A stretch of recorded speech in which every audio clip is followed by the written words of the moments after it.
आज हम लोग स्टार्ट करने जा रहे हैं बायोकेमिस्ट्री का एक बहुत इंपॉर्टेंट टॉपिक है, दैट इज़ कार्बोहाइड्रेट्स।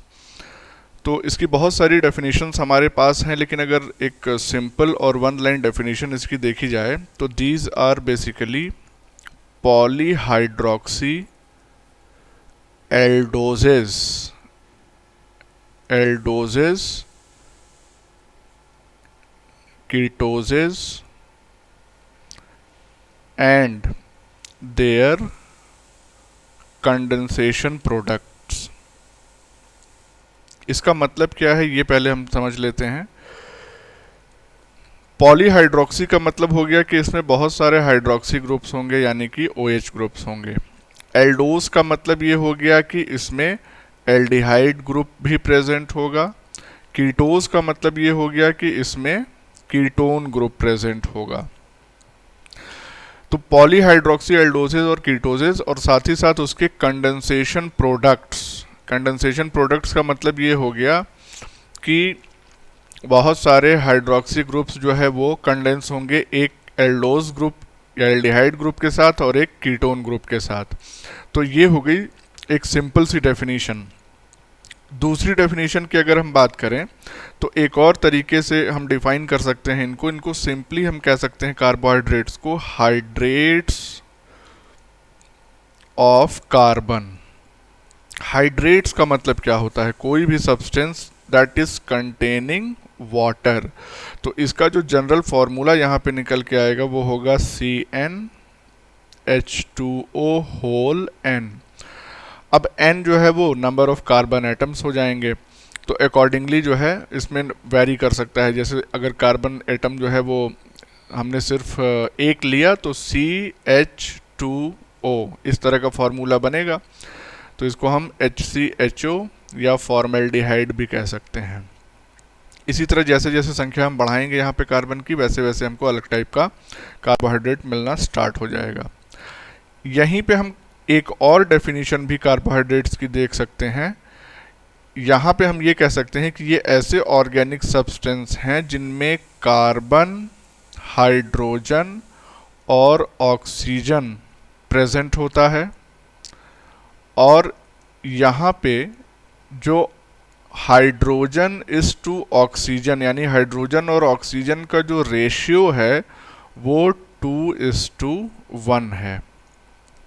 तो इस तरह से हमने 3 डेफिनेशंस जो है वो कार्बोहाइड्रेट्स की देख ली।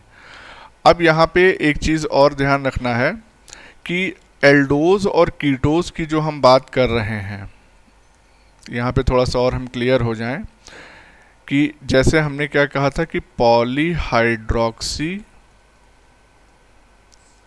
या तो ये एल्डोज होगा यानी कि एल्डिहाइड ग्रुप होगा, या ये कीटोज होगा यानी कि कीटोन ग्रुप होगा। तो एल्डोज के अगर एग्जाम्पल्स की हम यहाँ पे बात करें तो हमारे पास बहुत सारे एग्जाम्पल हैं, जैसे कि ग्लिसरल्डिहाइड। ये सारे कार्बोहाइड्रेट्स ही हैं। ग्लिसरल्डिहाइड है, जाइलोज है, राइबोज है, उसके बाद बहुत कॉमन जो हम सब जानते हैं ग्लूकोज है, and then we have galactose. ये सारे एल्डोजेज हैं।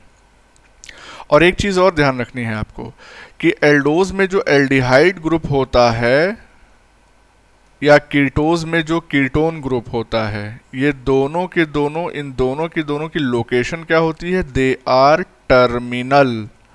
टर्मिनल का मतलब एट वन एंड, किसी एक अंत पे प्रेजेंट होंगे। जैसे कि इस तरह की कार्बन चेन अगर हम पूरी ले रहे हैं स्केलेटन, तो इसमें अगर ये कीटोन ग्रुप है तो वो भी किसी ना किसी एंड पे होगा, या बीच में नहीं होगा। ऐसा नहीं होगा कि इनमें से किसी कार्बन पे होगा, नहीं, वो किसी ना किसी एंड पे ही होगा। तो चाहे कीटोन ले लें या इसको यहाँ से अगर हम हटा दें तो कीटोन की जगह यहाँ पे सिंपली क्या हो सकता है? एल्डिहाइड ग्रुप भी हो सकता है, नो डाउट। तो यहाँ पे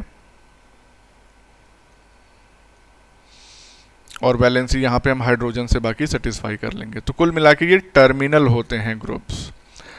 तो एल्डोजेस के एग्जाम्पल हमारे पास ये आ गए। अब कीटोज की अगर हम बात करें तो हमारे पास कीटोज में भी कुछ एग्जाम्पल्स हैं, जैसे कि डाई हाइड्रोक्सी एसीटोन। नाम याद रखना बहुत ज़रूरी है। उसके बाद दूसरा एग्जाम्पल है हमारे पास erythrulose, erythrulose. Then we have ribulose, we also have xylulose. उसके बाद बहुत इंपॉर्टेंट एग्जाम्पल है फ्रक्टोज, ध्यान रखना है ये। और एक और एग्जाम्पल यहाँ पे हम लिख देते हैं सीडो हेप्ट्यूलोज। ये सभी एग्जाम्पल्स याद होने चाहिए। तो इस तरह से हमने डेफिनेशन के साथ साथ कुछ एग्जाम्पल्स भी यहाँ पे देख लिए हैं। अब इसके बाद यहाँ पे हम बात करेंगे कि नेक्स्ट पॉइंट क्या हो सकता है कि कार्बोहाइड्रेट्स को हम एक और नाम से जानते हैं, इनको हम कहते हैं सैकेराइड्स। सैकेराइड्स इसलिए कहते हैं क्योंकि ये बेसिकली किस चीज़ के बनते हैं या इनके कंपोनेंट्स क्या होते हैं, इनके कंपोनेंट्स होते हैं शुगर्स, इसीलिए इसको हम सैकेराइड भी कहते हैं।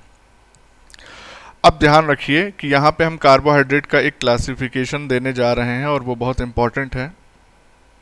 वो क्लासिफिकेशन पूरा जो है एक चार्ट के फॉर्म में होगा। तो ये हो गया कार्बोहाइड्रेट। इसमें बेसिकली हमारे पास दो टाइप के कार्बोहाइड्रेट्स प्रेजेंट हैं। एक को हम कहते हैं स्मॉल कार्बोहाइड्रेट्स और दूसरे को हम कहते हैं कॉम्प्लेक्स, लार्ज से अच्छा है वर्ड, कॉम्प्लेक्स कार्बोहाइड्रेट्स।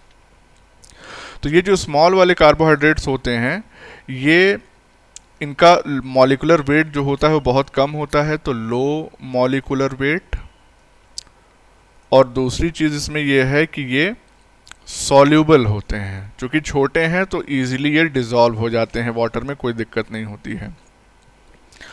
और स्वीट होते हैं, यानी कि इनका टेस्ट जो होता है वो मीठा लगता है खाने पे।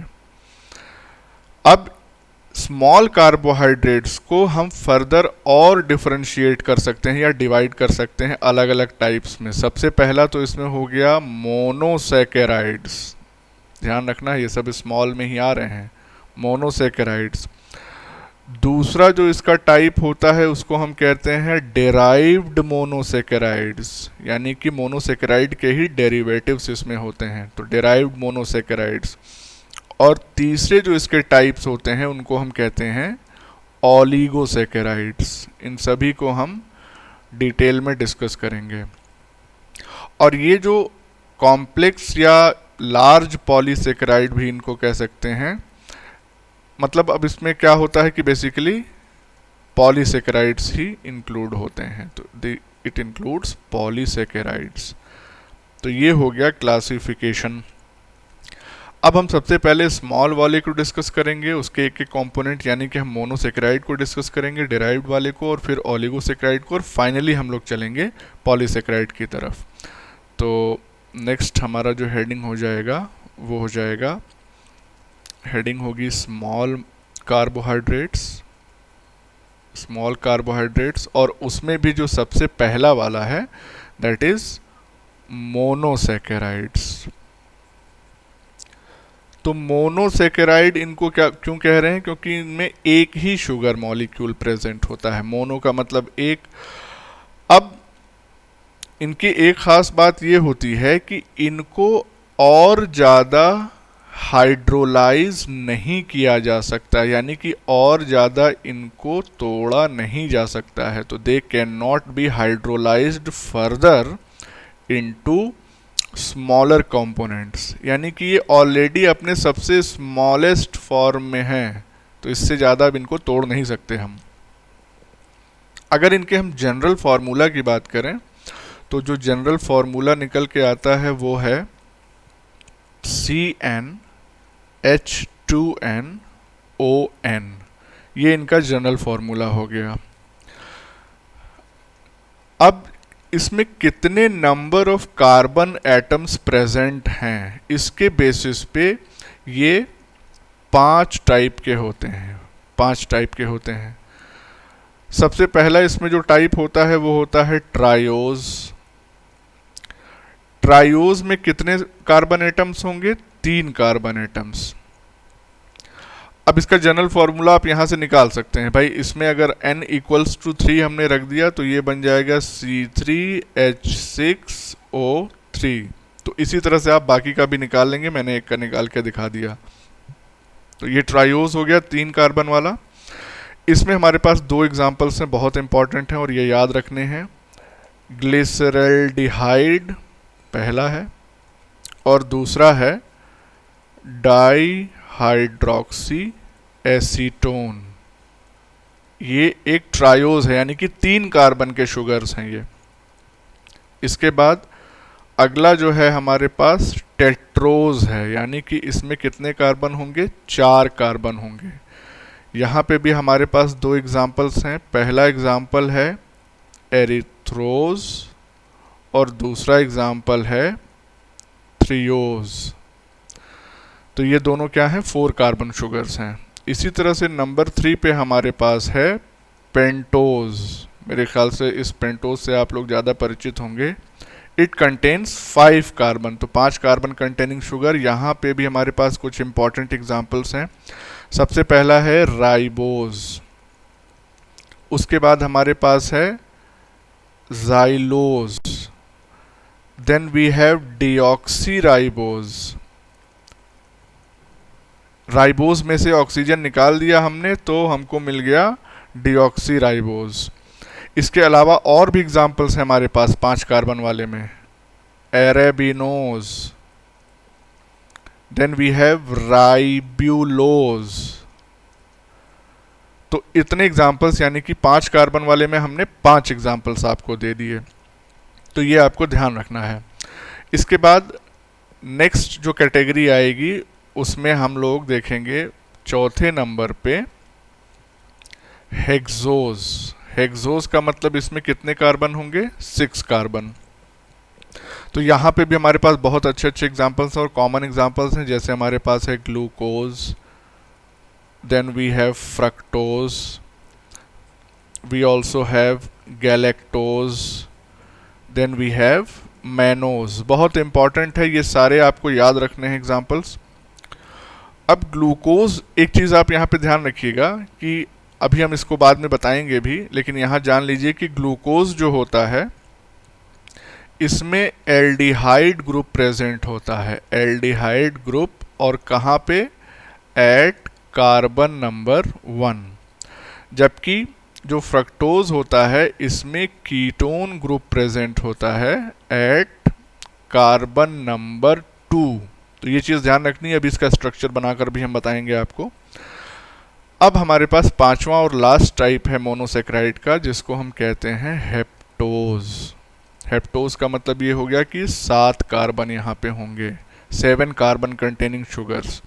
तो यहाँ पे भी हमारे पास 2 एग्जाम्पल हैं, सीडोहेप्ट्यूलोज और दूसरा एग्जाम्पल है हमारे पास ग्लूकोहेप्टोज। तो ये दोनों एग्जाम्पल्स भी हमको याद रखना है। तो इस तरह से हमने मोनोसेक्राइड के बारे में कुछ बातें डिस्कस कर ली हैं और अब इसके बाद हम नेक्स्ट मूव करेंगे टुवर्ड्स द ग्लाइकोसिडिक बॉन्ड। तो अब हम लोग बात करेंगे ग्लाइकोसिडिक बॉन्ड्स की। तो यहाँ पे ध्यान दीजिए, ग्लाइकोसिडिक बॉन्ड्स जो है वो एक्चुअली में फॉर्म कैसे होता है ये जानना ज़रूरी है। तो ये फॉर्म होता है बाय डिहाइड्रेशन। डिहाइड्रेशन की बात कर रहे हैं, यानी वाटर निकलेगा। Dehydration between 2 carbon atoms of 2 adjacent. Adjacent का मतलब अगल बगल वाले, एडजेसेंट मोनोसेकेराइड्स। तो 2 मोनोसेकेराइड्स अगर अगल बगल हैं और उनके कार्बन एटम्स के बीच में बॉन्ड फॉर्म हो रहा है, सपोज करिए कि ये 2 मोनोसेकेराइड हमने बना दिया, एक इस तरह इस साइड हो गया और दूसरा जो है वो इधर, दोनों एक दूसरे के अगल बगल प्रेजेंट हैं। तो यहाँ पे ये वाला भी एक कार्बन एटम है and this is also carbon atom, और इस कार्बन एटम पे इस तरह से ग्रुप्स जो है वो अटैच्ड हैं। नीचे भी OH है और यहाँ पे भी OH है। तो तो यहाँ पे अब इन दोनों के बीच में जो बॉन्ड फॉर्म होगा, और वो बॉन्ड कैसे फॉर्म होगा, लेट अस सी। ये बॉन्ड फॉर्म हो रहा है, इसका ये H वाला पार्ट और इसका पूरा OH वाला पार्ट ये यहाँ से निकल गया in the form of a water molecule, यानी कि इसको हम क्या कह रहे हैं, this is also called as dehydration synthesis, यानी कि वाटर मॉलिक्यूल के निकलने की वजह से जो सिंथेसिस हो रही है उसको हम डिहाइड्रेशन सिंथेसिस कहेंगे, या इसी को हम क्या कहते हैं, कंडेंसेशन भी कहते हैं, कंडेंसेशन। तो अब ये जो बॉन्ड बना है इस तरह का बॉन्ड, इसको हम कहते हैं, this bond is called as glycosidic bond and it is represented as COC। यानी अब देखिए यहाँ पे C ये है और ये O बचा, और यही O वाला जाके इस C से बाइंड कर जाएगा, तो अल्टीमेटली ये बॉन्ड जो बचेगा वो किस फॉर्म में बचेगा, COC। बाकी इधर ये जो कार्बोहाइड्रेट मॉलिक्यूल है वो तो रहेगा ही। सिमिलरली एट दिस साइड तो COC बॉन्ड हो गया, this is called as glycosidic bond. ये जो ग्लाइकोसिडिक बॉन्ड है ये एक तरीके से और बन सकता है, और वो क्या तरीका है, लेट्स सी। तो वो तरीका ये है कि अगर कीटोज या एल्डोज ग्रुप जो है किसी nitrogen containing, any nitrogen containing compound से अगर ये बॉन्ड बना रहे हैं, तो उस कंडीशन में क्या होगा, जो बॉन्ड होगा दैट विल बी CNC। जैसा प्रीवियसली हमने देखा था COC, तो CNC के फॉर्म में भी ये बॉन्ड बन सकता है। तो ये दोनों के दोनों बॉन्ड जो है ये क्या कहलाएंगे, both of them will be called as glycosidic bonds. इतनी बात क्लियर हो गई यहाँ पे। तो इस तरह से ग्लाइकोसिडिक बॉन्ड हमने समझ लिया। अब इसके बाद यहाँ पे हम पेंटोज और जो हेक्सोज हैं इनकी थोड़ा सा एडिशनली बात कर लेते हैं। तो पेंटोज एंड हेक्सोज एक साथ इनकी बात कर रहे हैं, ध्यान रखिएगा। इनके दो फॉर्म्स होते हैं, यानी कि दो अलग अलग फॉर्म्स में ये प्रेजेंट होते हैं, पाए जाते हैं। पहला जो फॉर्म होता है उसको हम कहते हैं ओपन चेन फॉर्म, और जो दूसरी फॉर्म होती है उसको हम रिंग फॉर्म कहते हैं। तो ओपन चेन फॉर्म आपने देखा होगा इसी तरह से जो रिप्रेजेंट कर देते हैं पूरा ये, तो इस तरह से ये ओपन चेन फॉर्म हो गई। लेकिन रिंग फॉर्म में भी दो टाइप के रिंग फॉर्म्स प्रेजेंट होती हैं। एक को हम कहते हैं, one is called as pyranose ring, pyranose ring, और दूसरे को हम कहते हैं फ्यूरेनोज रिंग। तो रिंग में भी दो टाइप की रिंग्स प्रेजेंट होती हैं। अब ये जो पाइरेनोज रिंग होती है इसका स्ट्रक्चर कैसा होता है, हेक्सागन टाइप का। तो हेक्सागन में होता क्या है स्ट्रक्चर, लाइक दिस, 6 एजेस होंगी, जाहिर सी बात है हेक्सागन है। तो उसमें से एक एज जो है वो ऑक्सीजन एटम ऑक्यूपाई करेगा, और बाकी की 5, 1 2 3 4 5, ये 5 एजेस जो हैं वो कार्बन एटम्स के पास होंगी। यानी कि इसमें टोटल कितने कार्बन हो गए, 5 कार्बन और 1 ऑक्सीजन। इसको 10 मत समझ लीजिएगा, 1 ऑक्सीजन, ठीक है। वहीं पे अगर फ्यूरेनोज रिंग की हम बात करें तो फ्यूरेनोज का जो स्ट्रक्चर होता है वो पेंटागन टाइप का होता है, यानी कि पंचभुजी। तो पेंटागन स्ट्रक्चर किस तरह से बनेगा, यहाँ पे बहुत आसान है, लाइक दिस। यहाँ पे भी एक ऑक्सीजन होता है और 1 2 3 4 कार्बन एटम्स होते हैं। तो 4 कार्बन एंड 1 ऑक्सीजन। अगेन यहाँ पे ऑक्सीजन है, 10 मत समझ लीजिएगा। तो इस तरह से ये दोनों स्ट्रक्चर्स होते हैं। अब चाहे हम पाइरेनोज की बात करें या फ्यूरेनोज की बात करें, इन दोनों में ही दो टाइप के स्ट्रक्चर्स फर्दर होते हैं। एक को हम कहते हैं अल्फा और दूसरे को कहते हैं बीटा। यहाँ पे भी यहाँ पे भी एक अल्फ़ा टाइप का स्ट्रक्चर रिंग होती है, दूसरी बीटा टाइप की रिंग होती है। तो ये अल्फ़ा और बीटा क्या है ये भी हम देख लेते हैं ज़रा। तो सपोज़ करिए ये हमने एक पायरेनोज रिंग बनाई और इधर हमने एक फ्यूरेनोज रिंग बना दी। यहाँ पे ये जो ऑक्सीजन एटम है, तो ऑक्सीजन एटम के जस्ट बगल वाले कार्बन पे अगर हाइड्रोक्सिल ग्रुप जो है वो ऊपर की तरफ लगा होगा तो उसको हम कहेंगे बीटा फॉर्म। अगर यही हाइड्रोक्सिल ग्रुप जो है वो नीचे की तरफ लगा होता, सपोज हम इस कलर से दिखा दे रहे हैं, नीचे की तरफ अगर लगा होता तो उसको हम कहते अल्फा फॉर्म। वही केस यहाँ पे भी लागू होता है। अगर हाइड्रोक्सिल ग्रुप जो है वो ऑक्सीजन एटम के बगल वाले कार्बन पे नीचे की तरफ है तो वो अल्फा फॉर्म होगा, और अगर वही ऊपर की तरफ है तो उसको हम कहेंगे बीटा फॉर्म। ये बात आपको ध्यान रखनी है। इसके अलावा एक टर्म आपको और समझना है, वो ये है कि बहुत सारे मोनोसेकेराइड्स ऐसे होते हैं जिनमें एसिमेट्रिक कार्बन प्रेजेंट होता है। एसिमेट्रिक कार्बन, या इसको हम क्या कहते हैं, कायरल कार्बन भी कहते हैं। ये ऐसा कार्बन होता है जिसके चारों ग्रुप्स जो है वो अलग अलग होते हैं। यानी कि सपोज करिए यहाँ पे H है, यहाँ पे OH है, यहाँ पे C है, इधर कोई R ग्रुप लगा हुआ है। तो ये ऐसा कार्बन है जिसकी चारों वैलेंसी जो है वो अलग अलग एटम्स या अलग अलग ग्रुप ऑफ एटम्स से सेटिस्फाई हो रही है। इसीलिए इसको हम कहते हैं कायरल या एसिमेट्रिक कार्बन। एसिमेट्रिक इसलिए कह रहे हैं कि कहीं भी हमको सिमेट्री नज़र नहीं आ रही है, सब अलग अलग हैं, तो सिमेट्रिकल हुआ नहीं ये स्ट्रक्चर। तो ऐसे मोनोसेकेराइड्स जिसमें ये कायरल कार्बन एटम्स प्रेजेंट होते हैं, उनमें एक खासियत होती है। ये क्या कर सकते हैं, they can rotate the plane polarised light.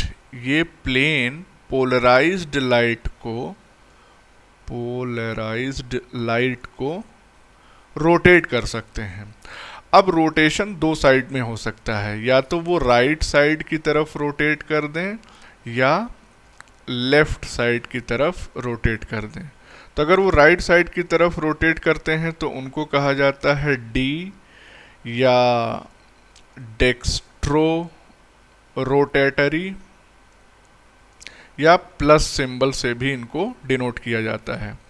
अगर वो उस लाइट को लेफ्ट साइड में रोटेट कर रहे हैं तो उनको कहा जाएगा एल या लीवो रोटेटरी, या फिर माइनस साइन से भी इनको इंडिकेट किया जाता है। सपोज करिए इसको हम थोड़ा सा आपको यहाँ पे विजुलाइज कराने की कोशिश करें, तो इसको हम यहाँ मिटा रहे हैं, या इसको हम नेक्स्ट पेज पे ही विजुलाइज कर लें तो ज़्यादा अच्छा रहेगा।